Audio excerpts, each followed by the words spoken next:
Okey, bismillahirrahmanirrahim. Kita masuk pembentukan air kencing, macam mana pembentukan air kencing ataupun urin di dalam badan kita.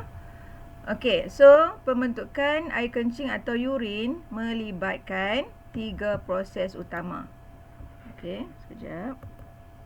Okey, 3 proses utama iaitu yang pertama proses ultraturasan.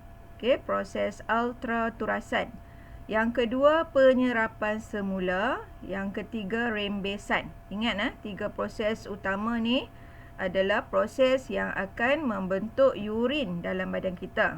Jadi, bila kita pergi toilet, kita boleh berfikirlah macam mana badan kita ni menghasilkan urin. Okay? Jadi, kamu beruntung belajar biologi, kita boleh tahu macam mana badan kita menghasilkan urin. So, 3 proses ini ingat proses ultraturasan, penyerapan semula dan rembesan. Okay. So, alright. Yang ini yang cikgu suruh kamu lukis sebab kita akan cerita semua bahagian-bahagian yang terlibat dengan pembentukan urin yang melibatkan 3 proses tadi ni. Ultraturasan, penyerapan semula dengan rembesan. Okay. So, yang merah ni macam biasa, ini apa dia? Ini adalah arteri renal. Okay. So, semua ni kita panggil sebagai nefron. Nefron adalah unit asas yang terdapat dalam ginjal. So, proses pembentukan air kencing atau urin ni berlaku dekat nefron. Okey, dekat nefron yang melibatkan struktur glomerulus. Okey, glomerulus ni adalah capillary, gumpalan capillary yang terdiri daripada arteriole afferent. Okey, yang besar sikit ni dipanggil arteriole afferent. Kemudian dia masuk bergumpal di dalam kapsul Bowman dan keluar sebagai arteriole efferent. Okey. Macam mana nak ingat? Ingatlah A dulu dekat sini, afferent, arteriole afferent. Kemudian yang keluar dekat sini, arteriole efferent. Alright. So A dulu baru E. Alright.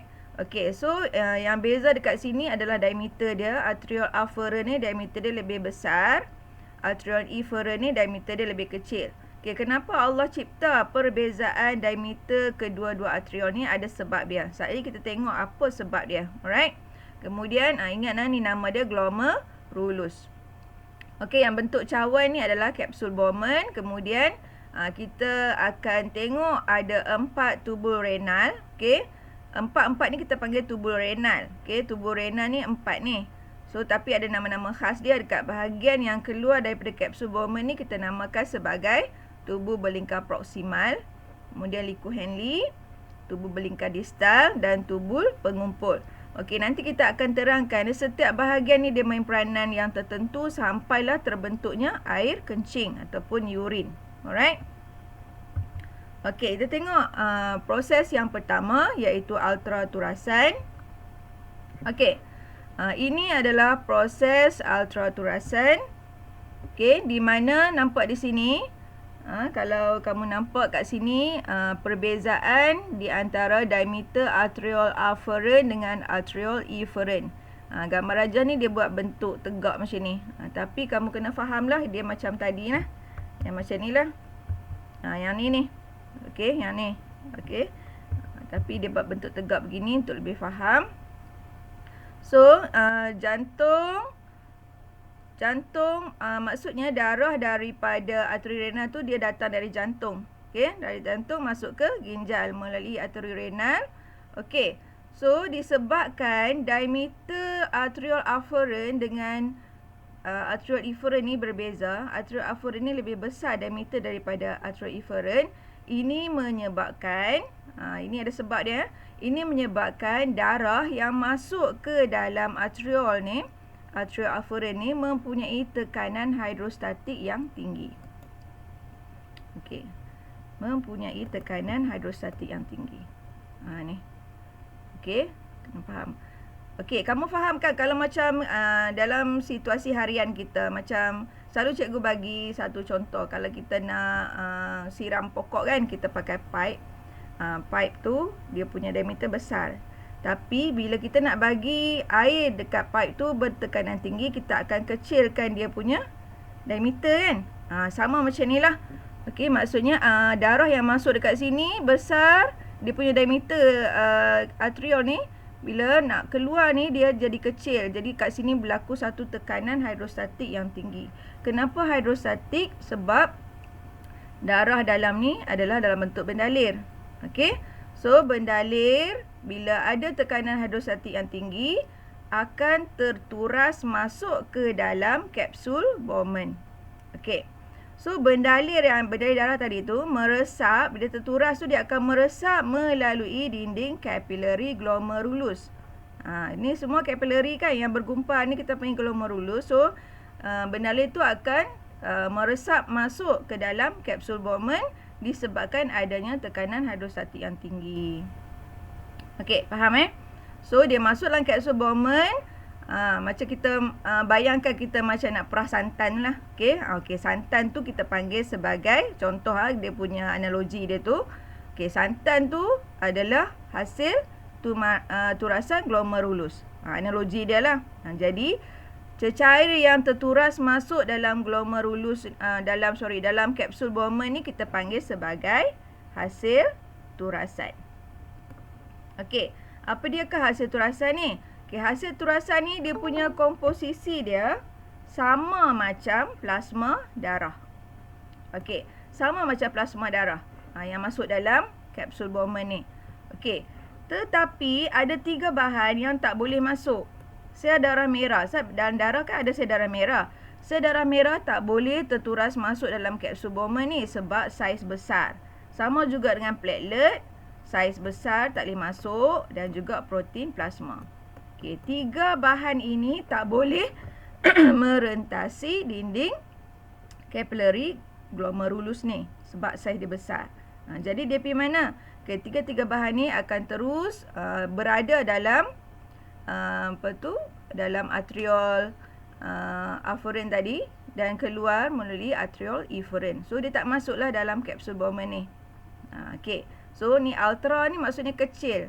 Kecil kan? Jadi bahan-bahan yang kecil saja yang masuk ke dalam kapsul Bowman ni.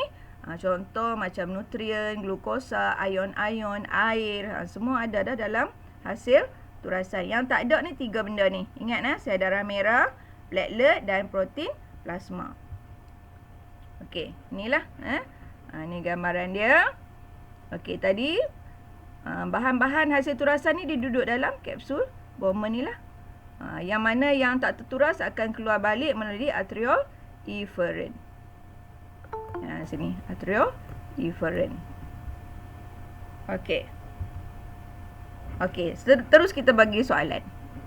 Okey, namakan proses yang berlaku dekat J. Dekat kapsul Bowman proses apa? Antara 3 tadi yang kita baru belajar. Proses apa? Baru sat-sat je cikgu terang. Proses apa? Ultraturasan. Very good. Okay, proses ultraturasan. So nampak dekat sini yang berlaku dekat kapsul Bowman adalah ultraturasan. Okay, namakan 2 bahan yang tidak dituras keluar melalui glomerulus. Tadi cikgu terangkan ada 3 bahan. Dia nak 2 saja, tapi untuk belajar cikgu bubuh juga 3. Okey, yang pertama tadi apa dia? Sel darah merah. Yang kedua adalah platelet. Okey, yang ketiga? Apa yang ketiga? Protein plasma. Okey, protein plasma. So, 3-3 ni tak boleh masuk dalam kapsul Bowman sebab saiznya besar. Nampak sel darah merah besar dia tak boleh sebab capillary tu kecil. Capillary dekat glomerulus tu bila sebut capillary, kalau dekat kapsul Bowman tu nama lain lah sebab dia pun bergumpal kan. Dia panggil glomerulus. Okey, next. Okey, ni ulang balik. Cikgu ulang banyak kali supaya lebih ingat. Inilah atrial afferent diameter besar, atrial efferent diameter kecil. Sebab tu wujudnya tekanan hidrostatik yang tinggi. Alright. Lepas tu aliran darah masuk ni. Jadi bahan-bahan dalam darah ni akan terturas. Yang mana yang kecil akan terturas melalui proses ultraturasan. Kenapa boleh dituras? Sebab berlaku tekanan hidrostatik yang tinggi.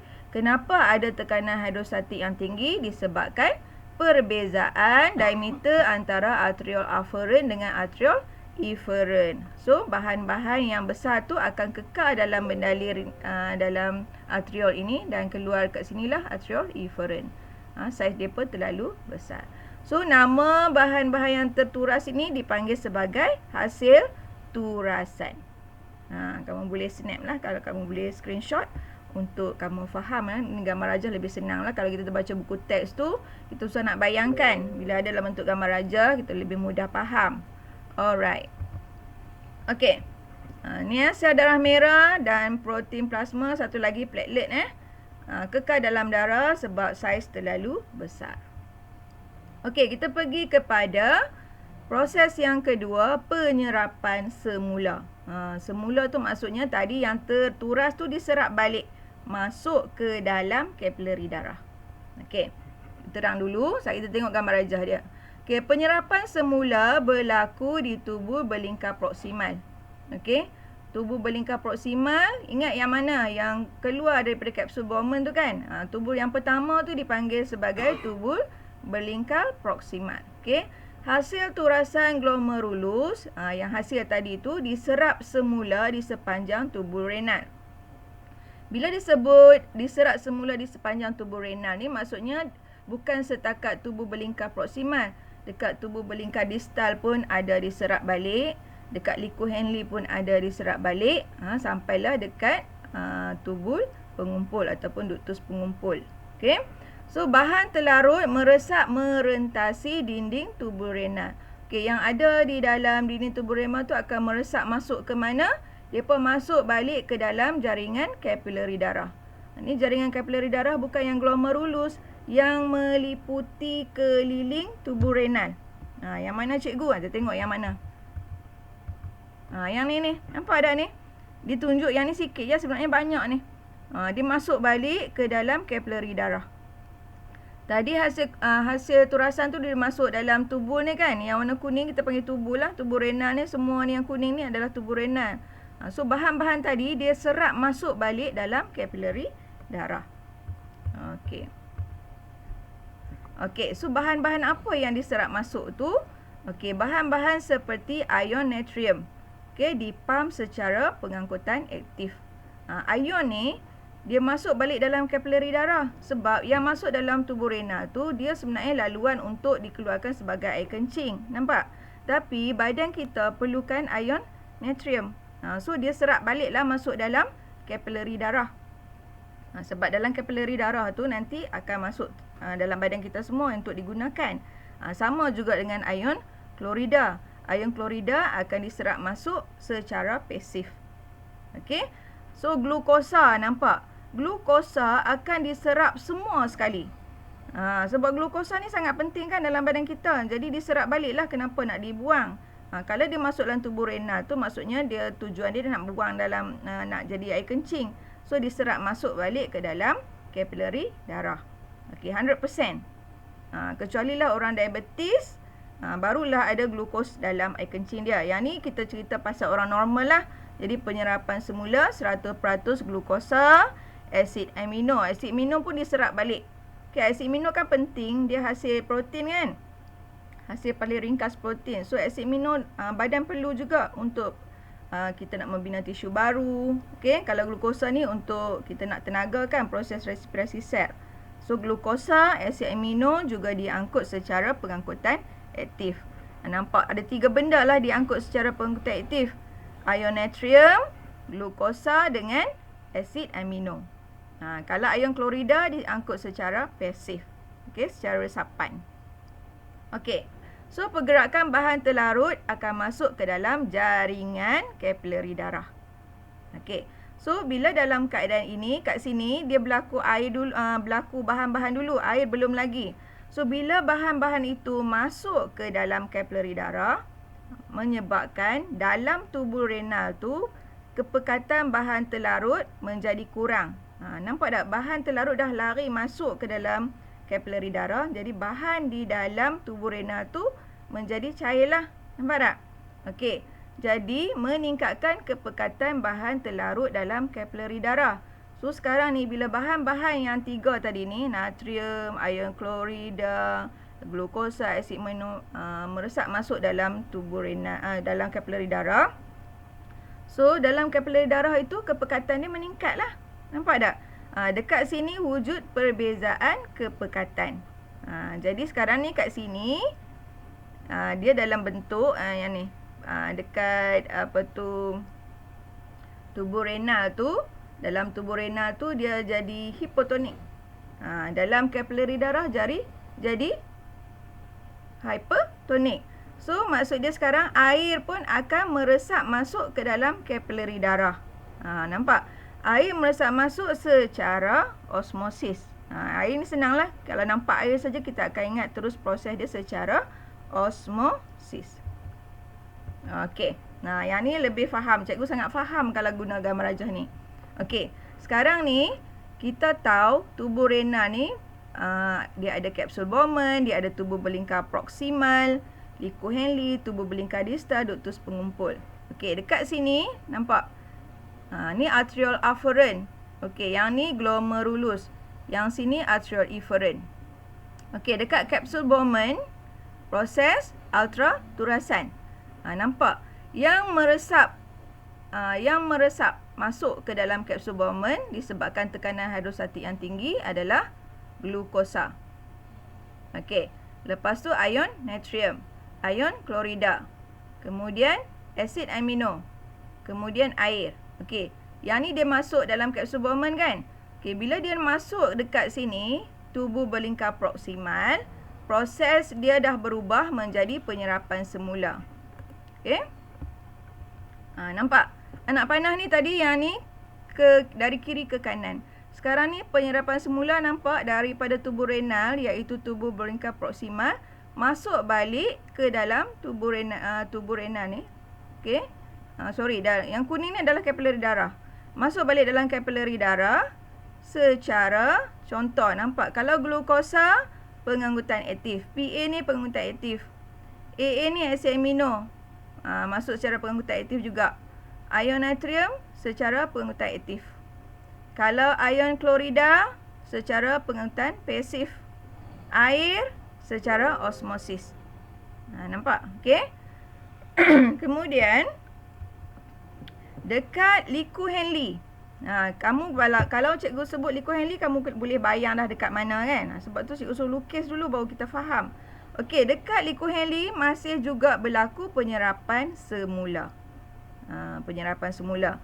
Dekat sini yang lain dah serap masuk dah. Macam tadi glukosa, kat sini tak ada dah sebab kat sini kan dia cikgu dah beritahu tadi 100% dia akan diserap masuk ke dalam kapilari darah. Okey. Asid amino pun dah diserap 100%. So dekat sini yang tinggal dia adalah ion natrium dengan air. So dekat liku Henle pun nanti dia bergantung kepada badan. Kalau badan perlukan lebih banyak air baru dia serap banyak. Kalau badan dah banyak air kan dia tak perlu serap banyak kat sini. Yang tu nanti next class baru kita cerita kenapa masa bila badan kita perlukan air yang banyak, masa bila badan kita kurang perlukan air. Okey, nampak dekat sini masih lagi proses pengangkutan aktif untuk ion natrium dan air adalah proses osmosis. Okey, dekat tubuh belingkar distal. Okey, bila cikgu sebut tubuh belingkar distal, kamu boleh bayang dah dekat mana tubuh belingkar distal tu. Okey, dekat sini ion natrium pun diserap lagi. Kat sini ada satu lagi ion iaitu ion klorida. Ion klorida diserap secara pengangkutan pasif. Manakala air macam biasalah diserap secara osmosis. Okey. So, bila dah habis semua diserap balik masuk dalam jaringan kapilari. Ingat yang kuning ni adalah jaringan kapilari. Okey. Kemudian berlaku pula rembesan. Okey, rembesan daripada kapilari. Okey, badan kita dalam darah ada juga bahan-bahan yang badan tak mau. Okey, contoh urea. Okey, contoh urea. Dia akan dirembeskan. Rembes tu maksudnya bahan yang disingkirkan daripada kapilari darah masuk balik dalam tubuh renal iaitu dekat bahagian tubuh belingkar distal dan juga ductus pengumpul. Okey, so urea, ion hidrogen, ion amonia, ion kalium. Ni yang semua yang warna purple ni semua ni benda-benda yang badan kita tak mau. akan dirembeskan ke dalam duktus pengumpul. So akhirnya duktus pengumpul ni akan kumpul bahan-bahan rembesan dan juga air yang mana yang tidak diserap tu kan, air kencing. Sebab tu air kencing kita dalam bentuk cair kan. Ada juga air dalam badan kita yang berlebihan tu akan dikeluarkan sebagai air kencing. So ada juga macam kalau kita makan ubat Panadol ke ataupun ubat-ubat yang tertentu, bila kita kencing kita akan bau macam ubat kan. Sebab itu dadah juga ada sejenis dadah yang akan dapat dikesan dalam air kencing sebab dia akan dirembeskan dekat sini. Okey, dekat duktus pengumpul ni. So semua ni akan dikumpulkan dekat duktus pengumpul, akhirnya akan keluar melalui ureter keluar melalui ureter dan akan disimpan air kencing tu ke dalam pundi kencing. Bila dah penuh pundi kencing barulah akan disingkirkan melalui uretra.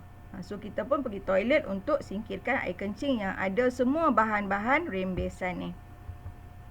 Okey, okey, rembesan. Okey, apakah rembesan? Rembesan ni rembesan adalah proses perembesan bahan buangan dalam darah yang tidak terturas pada awalnya di tubuh renal. So benda-benda ni pada awalnya tidak terturas akan disingkirkan melalui proses rembesan. So berlaku secara resapan ringkas dan juga pengangkutan aktif. Okey, apakah bahan-bahan yang dirembeskan? Cikgu ulang balik, ion hidrogen, ion kalium, ion amonia. Ion amonia dia sebab tu kencing kita berbau hancing kan sebab ada amonia ni. Okey, ada urea, kreatinina, okey, dan bagi color warna kuning kan. Okey, bahan toksik dan juga sesetengah jenis dadah. Okey. So ini semua adalah ion-ion yang disingkirkan dari badan. So apa kepentingan rembesan ni? Apakah pentingnya proses rembesan pada badan kita? Of course lah, dengan adanya proses rembesan, maka bahan-bahan toksik akan dapat disingkirkan dari badan kita. Okey, kamu nampak tadi kan senarai ion banyak kan? Dengan itu rembesan ni kepentingan dia nak kawal atur aras ion dalam darah. Dia nak tolong stabilize lah. Kalau banyak sangat ion dalam badan pun tak elok. So akan disingkirkan masa peringkat rembesan tadi. Okay. Alright. Kita tengok soalan. Okay. Nyatakan bagaimana ion natrium, air dan glukosa diserap semula di tubuh beringkar proksimal. Okay. Soalan dia. Macam mana ion natrium, air dan glukosa. Ini lain-lain semua ni. Ini bahan ni, cara dia masuk balik ke dalam kapilari darah yang kuning ni. Okey, semua lain-lain. Kalau ion natrium secara apa? Ion natrium. Ingat tak kalau ion-ion ni biasanya secara apa? Diserap masuk dalam kapilari darah balik. Siapa boleh kita cikgu?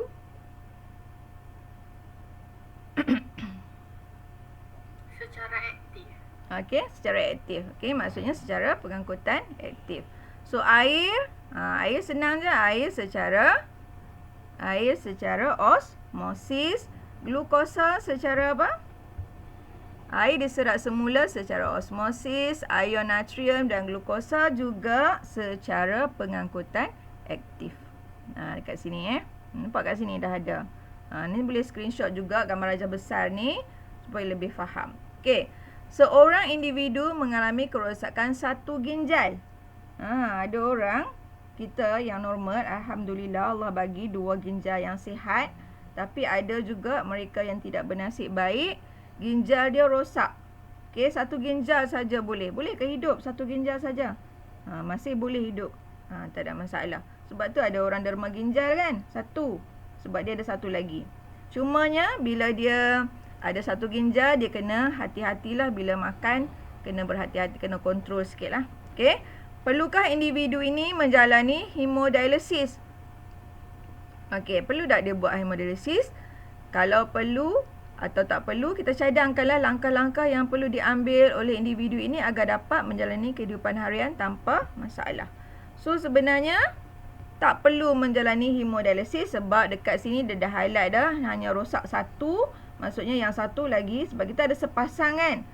1 lagi ginjal masih boleh menjalankan fungsi. Cumanya kena kontrol. Okey, kena kurangkan makanan berprotein.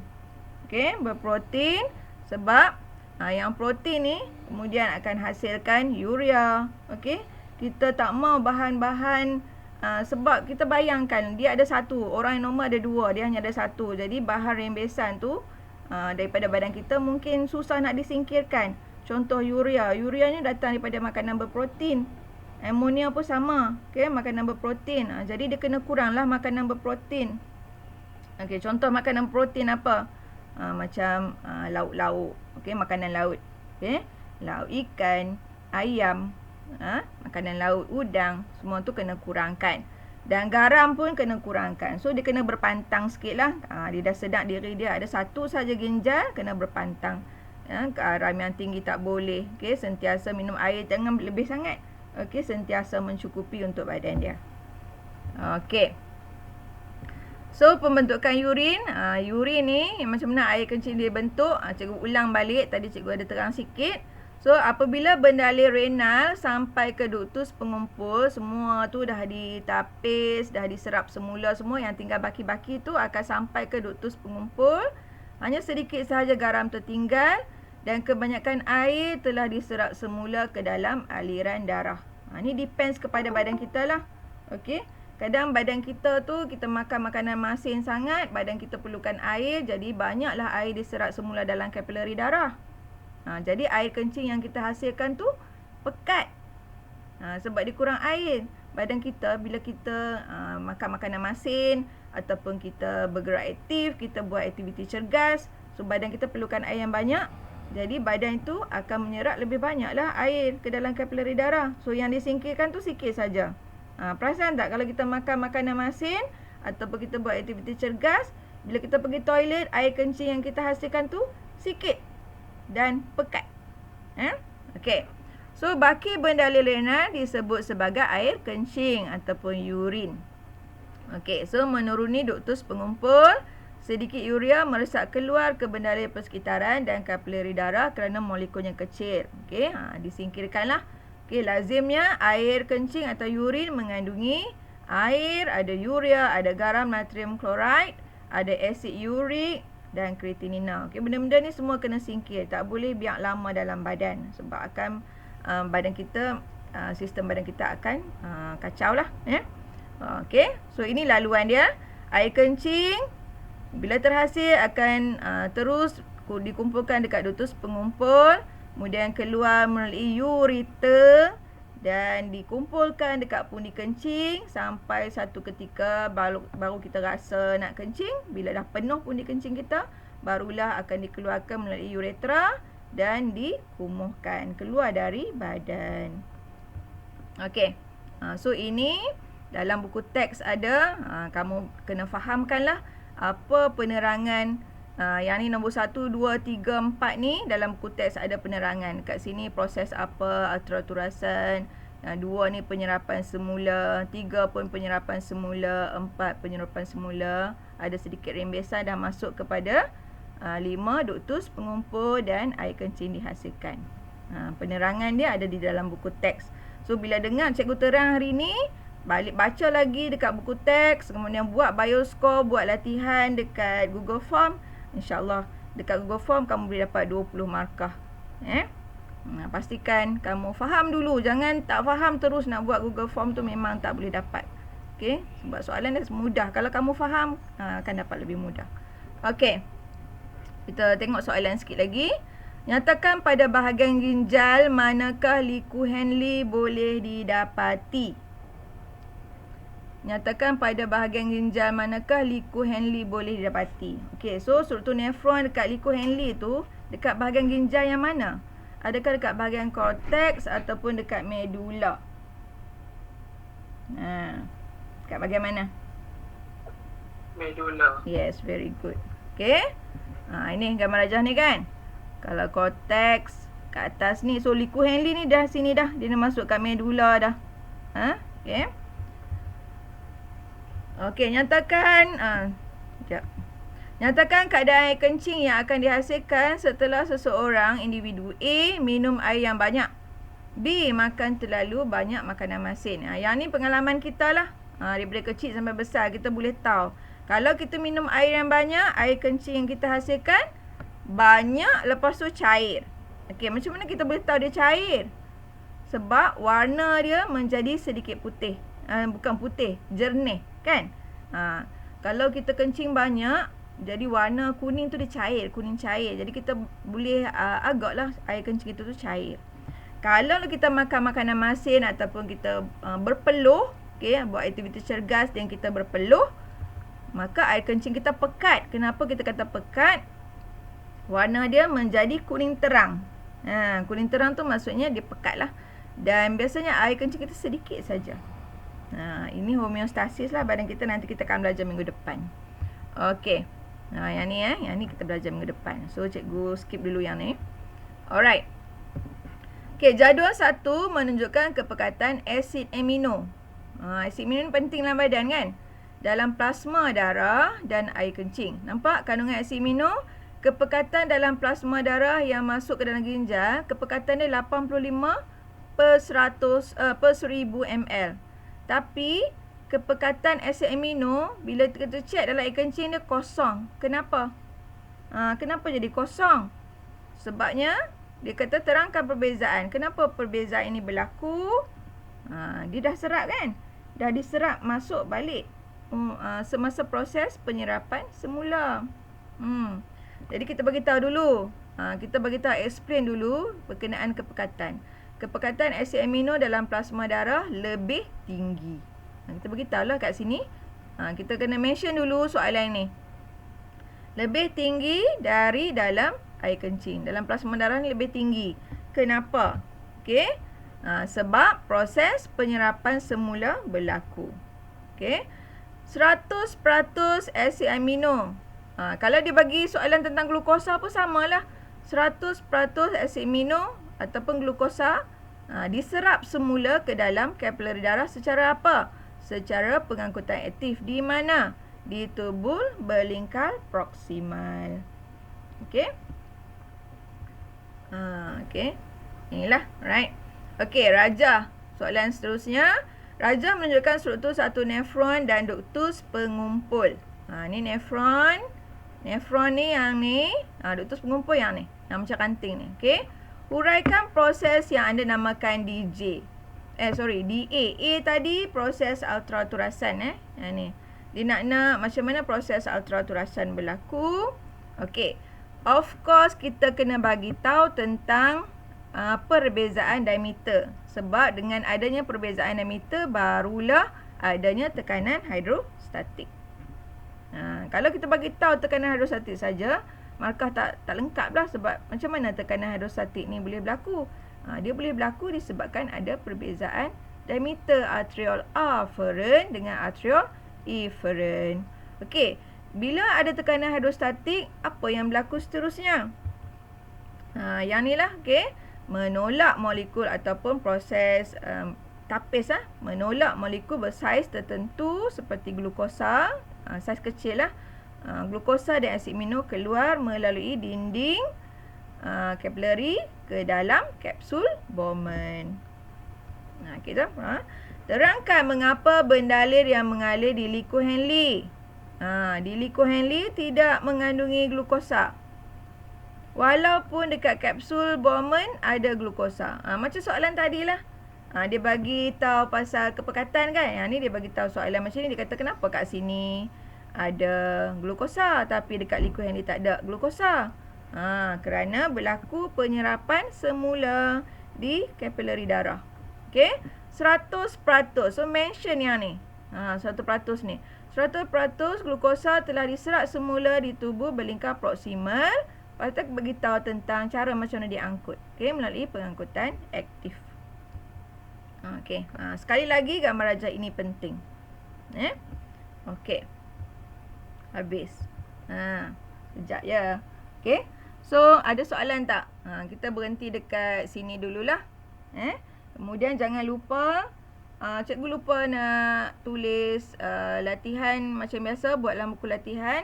Praktis formatif yang ada berkaitan dengan soalan air kencing. Saya cikgu bagi lupa nak tulis dalam senarai tu.